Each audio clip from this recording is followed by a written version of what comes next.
Praise the lord. ప్రభువైన యేసుక్రీస్తు నామములో మీ అందరికీ హృదయపూర్వక వందనాలు. సోషల్ మీడియాలో మతోన్మాదుల మోకలు కొన్ని దైవజనుల మీద దుష్ప్రచారాలు చేస్తా ఉంది.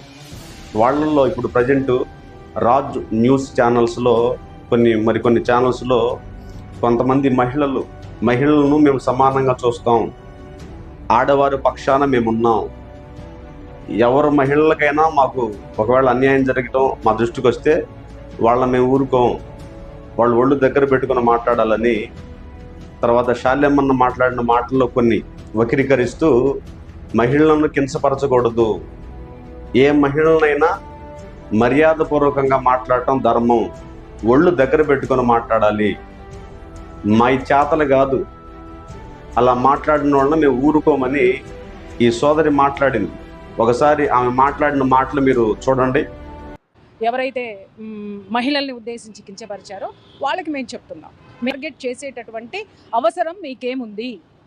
ఏ మహిళకైనా మర్యాద ఇవ్వడం అనేటటువంటిది ఒక వ్యక్తికి ఉన్నటువంటి ధర్మం, కనీస ధర్మం. అవసరం మీకేముంది?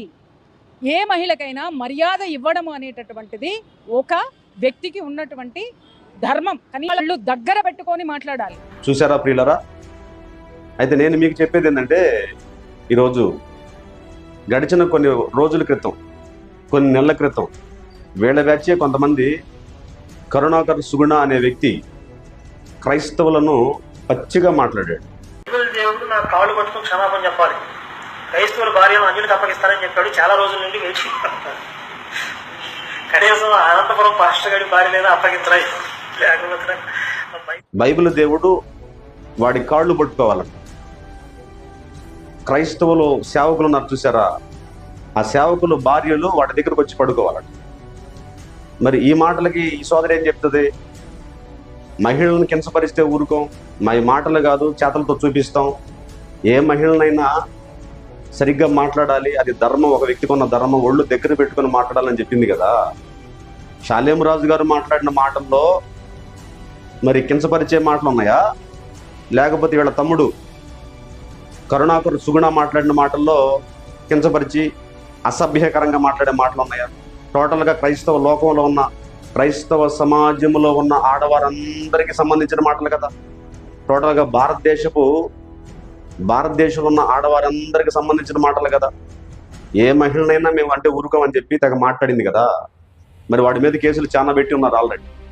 ఆ కేసులకు స్పందించలేదే. ఇప్పుడు అన్న మాట్లాడిన మాటలు, వీడు మాట్లాడిన మాటలు రెండు పక్కన పెట్టుకొని చూసుకుంటే ఎవరి మాటలు అసభ్యకరంగా ఉన్నాయి, ఎవరి మాటలు ప్రజలను ఇబ్బంది పెట్టేటట్టు ఉన్నాయి. ఒకసారి ఆలోచించండి. అర్జెంటుగా పోలీసు వారు ఎవరి మీద కేసు తీసుకోవాలి, ఎవరి మీద ఛార్జీ షీట్ వేయాలి, ఎవరు వెళ్ళి వీరి మీద ఫిర్యాదు చేయాలి? మీకు దమ్ముందా? మరి మీకు అక్కలో సిస్టర్స్ మీకు దమ్ముందా? వీడి మీద కేసు పెడతాం, మరి కరుణాకర్ సుగుణ మీద పెడతాం? ఏది మరి కించపరిచే మాటలు? ఒకసారి ఆలోచించి మీ మతోన్మాద తమ్ముళ్ళు మాట్లాడిన మాటలకు మీరు సపోర్ట్ చేసి, వాళ్ళు ఎంత మాట మాట్లాడినా కానీ, నువ్వెంత మాట మాట్లాడినా కానీ ఏ తప్పు లేదా? దైవజనులు ఆత్మీయులు శాల్యమన్న మాట్లాడింది నీకు తప్ప? టోటల్ యావత్ క్రైస్తవ సంఘం అంతటికి హృదయపూర్వకంగా నేను చెప్పేది ఏంటంటే, కరుణాకర్ కుక్క అనేవాడు మాట్లాడిన మాటలు అసభ్యకరంగా ఉన్నాయా? అనేక మంది, లక్షల మందికి దీవెనకరంగా ఉన్న శాల్యమన్న మాట్లాడిన మాటలు కించపరిచేటట్టు ఉన్నాయా? ఒకసారి మీరే ఈ వీడియోను పూర్తిగా విని మీరే దీని విషయంలో స్పందించాలని హృదయపూర్వకంగా మీ అందరికీ విన్నవిస్తా ఉన్నాను. మరొక వీడియోతో నేను మీ ముందుకు వస్తాను. అంతవరకు సెలవు.